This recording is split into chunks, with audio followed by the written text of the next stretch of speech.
Does getting a rebound work? If your rebound is hot, why not?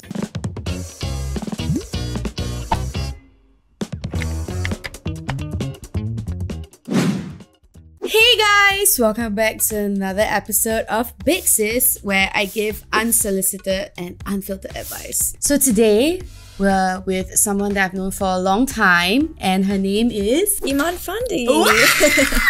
Hi guys, so I'm a singer-songwriter from Singapore, and recently I just released my latest single called Baseball Bat. It's definitely a very different song from what I've put out, but it's a pick-me-up song. So if you're ever feeling down, feeling a little bit rebellious, want to be angry, a little bit sad, but you know that life's gonna get better, this song's for you.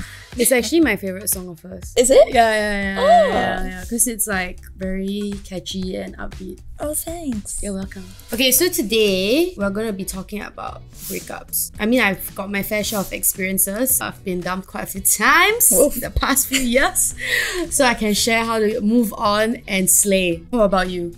Have I been dumped? Okay, not dumped, but like the process of like moving on. How do you usually do that? Definitely, you know, we all go through different kinds of heartbreak and heartache, and how we feel with it is very different. I feel a lot because I'm actually quite sensitive. I know. I can tell. Like if I'm very close with somebody and I thought, you know, oh, we were gonna have this big future, and it was a sudden breakup, then I think that's when it's like, oh. Yeah.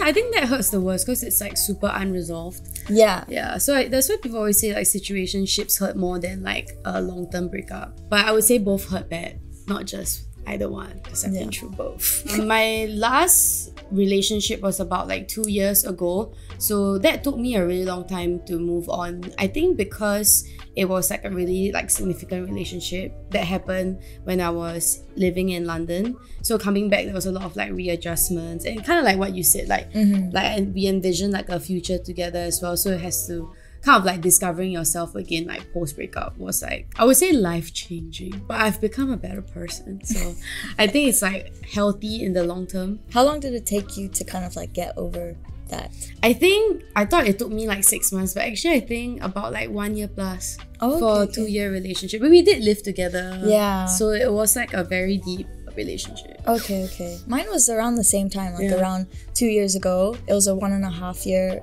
relationship that was long distance. You know, it started off as a long distance. You always like long distance. I don't like it. It just so happens to be long distance. Okay. How do you know when it's finally time to break up? Oh, you just feel that disconnect. I feel like for me, it's not a feeling that I feel on the spot. Like a breakup, it's like you know that something's kind of not fitting right, and although you try as much, it can be like, okay, something's just not connecting, and that's when you usually have like talk, and then it's like I think for me, there's like a few reasons, right? So I think sometimes you can also like be quite in your own head because you're on a different page with your partner. Maybe your partner wants to settle down, but you want to like live your life and stuff. So that's a good reason to break up. However, I feel like if you feel the relationship is worth it, it's something that you can obviously like discuss and talk about. Secondly, I think it's when your partner doesn't listen to you. You voice your opinions and your wants and your needs, but he or she disregards it. So I think that's a really important reason to break up. And thirdly, I think if your values don't align. That's quite important. Like family as well. Family, and like based on my experience, like sometimes when I date guys and then they have this like opinion that, oh, like a man should be like superior kind of like relationship. I don't really agree, obviously. If they're willing to change, then you can talk about it. But for me, I feel like I'd rather not be with a person that's more like chauvinistic. So for me, that's like my own value system. Guys always get quite like irritated with my work and stuff. I'm sure because I go out and I meet a lot of people, and then I also started working very young, so most of the time more successful than the guy, and then they feel quite intimidated by that. So for me, that's something that I cannot let go of, like, because this is something that I work for, right? So that's something that I always discuss. So I think these are the 3 reasons you can consider. Also, if he cheats on you, he or she cheats on you. Duh. Okay, next question. What is the first step to moving on from a breakup? Ooh. Okay, so for me, I feel the emotions, and like the moment there's like that breakup, I like cry the whole day. Like it's fine, because I feel like you shouldn't suppress your emotions, you know, let it out. And although it might seem like the whole world is crashing and your heart might be heavy, even if you want to stay in your room the whole day, do that, because I feel like that helps. For me, I'm like, okay, the next day is a new day. Try go for a walk, or like, you know, do something where I'm distracted. And I think distractions help, of course, good like positive distractions, you know. And I think, of course, trying not to look so much at the photos and the Instagrams. Like unfollow immediately after a breakup. Yeah, I think like having clear boundaries is important. But sometimes, even with like situationships or like guys you have flings with, right, you allow them to be in your like circle or like your apps, because I get quite triggered when I say like, okay, so I made this decision to just unfollow everyone that I used to date, and let's say like it has been a blessing, man. Yeah, of so course, you should try it too. Yeah, that helps. Yeah. But then what if people are, you know, they do the unfollowing thing, but they cannot control trying to like check in and stuff like that? Like, what would you say would be like a good advice to just like stop? I think sometimes it's okay to be like curious, but if it's like constantly stalking every day, then probably it's time to like tell yourself to take a step back and reflect. But I think once in a while, it's like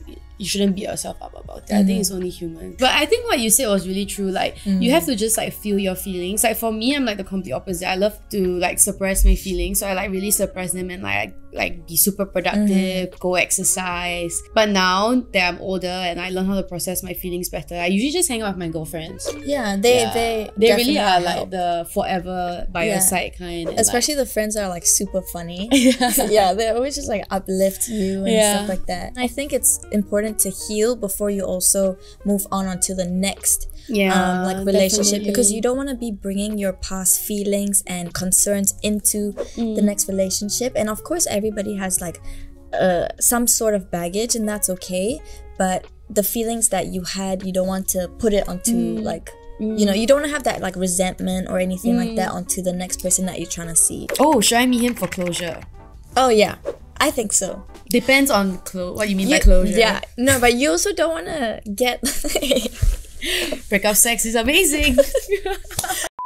If the breakup is through a text. Yeah, no, a breakup should never be through a text. Yeah, it should never be through a text. No, that's why you're still meeting up with them no matter what. Because if I'm like, hey, there's a problem, it's closure. I'm meeting you. So I think it's important. I think you've dated like quite good guys. Like they all sound pretty solid. You can give so that's why I think it's okay to meet up for closure. But if you have dated a manipulative or like someone who is toxic, right, just end it in your head. No, seriously, because I was in this like cycle for a while. Like we'll always meet up and then like rekindle, and then next few days then he changed his mind. I was like, fuck you, bro.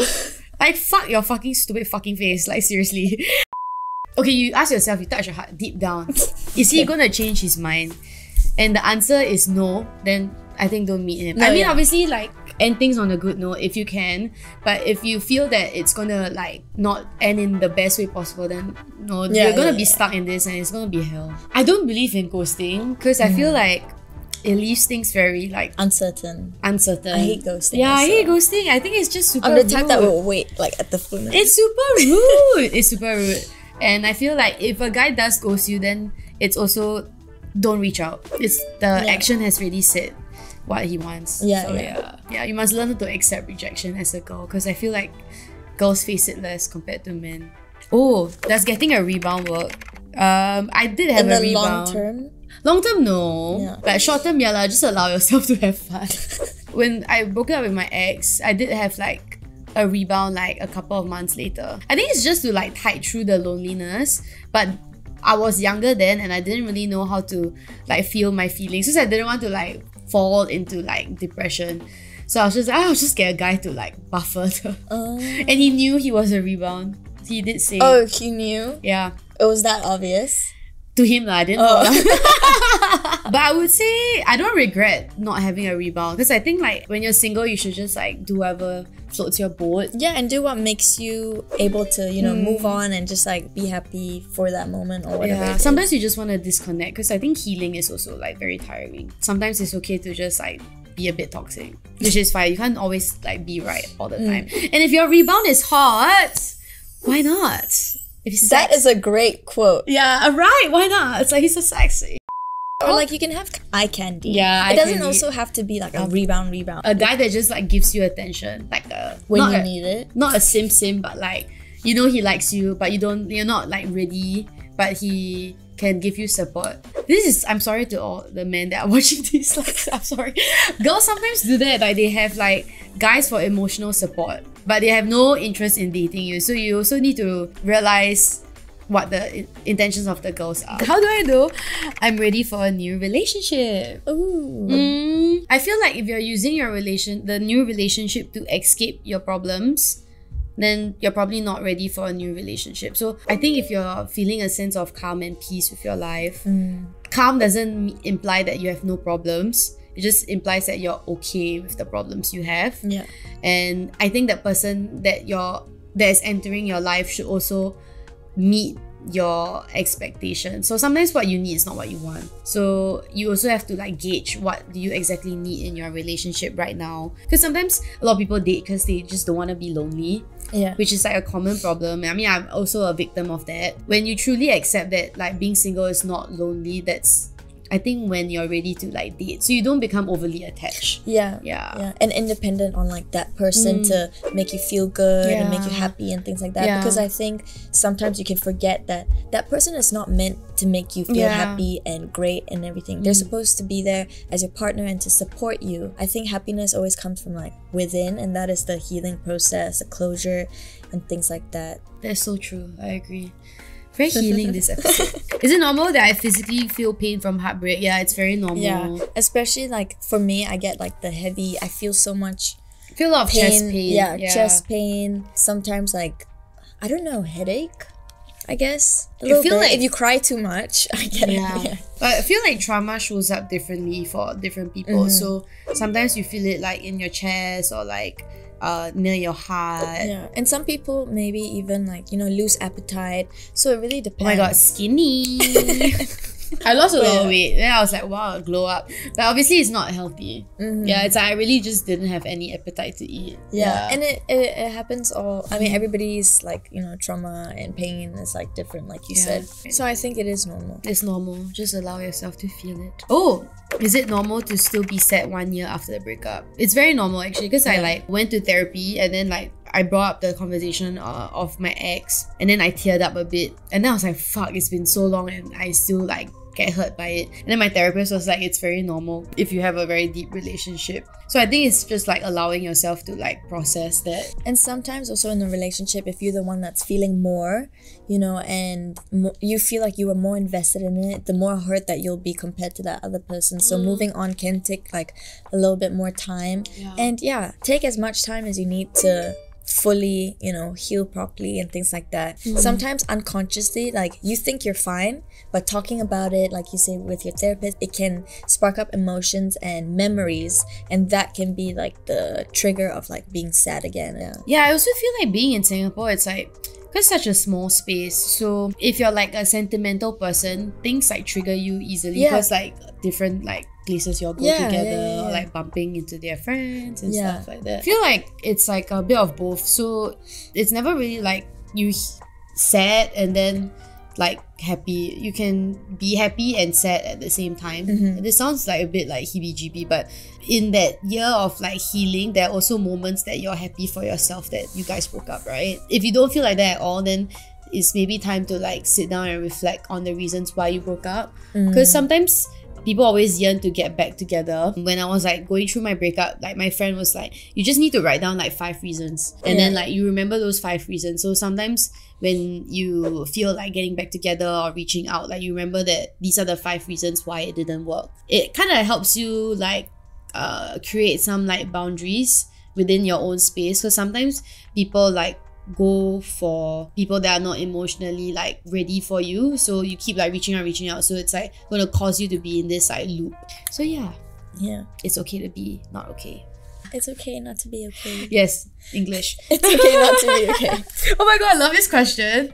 Is it toxic that I want to win the breakup? It's not, honey. It's not. What do you mean win? I think it's coming from the ego. So like speaking from like if that guy or that girl made you feel like embarrassed or like made you feel that you lost face, then yeah, you want to win. But actually it's toxic, okay? It's toxic. You shouldn't engage in it. But it's okay to level up. I think it's okay to like be better for yourself. Yeah, and I think you can win in the aspect of like you're doing better, you're happier in a sense, but you don't have to look back and be like, ha! I'm better than you. Like, okay, sometimes I do that, but in private. yeah. You can do that like to yourself. Yeah, I guess if the guy you dated always or girl that you dated made you feel less of yourself, it's okay to like bolster yourself up by like winning. Obviously, like Nicki Minaj said, you can fuck his best friend, but that's not the right way. Win in other ways, like getting a promotion or like exercising more. Also, like things you can do for yourself that people always like disregard. I think like being single, you can always do things that you could not do in relationships. Yeah, I was just about to say that like you can win in the aspects of like everything you wanted to do in the relationship that you spoke about with the person and they're like, nah, especially if there's someone who, you know, brings you down and kind of disregards your feelings and your passions.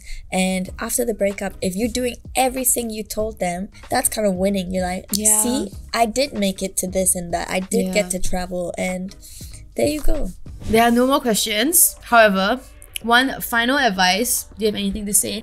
It's okay to be sad. If you're in pain, like it takes time to heal, and everybody has a different like method of healing and going through a breakup, and you'll eventually find someone that is right for you. I don't think you'll find like the right person, but the person that you need will kind of like, oh my god, that's really comforting advice. Is it? Yeah. Oh. When I just came up with it.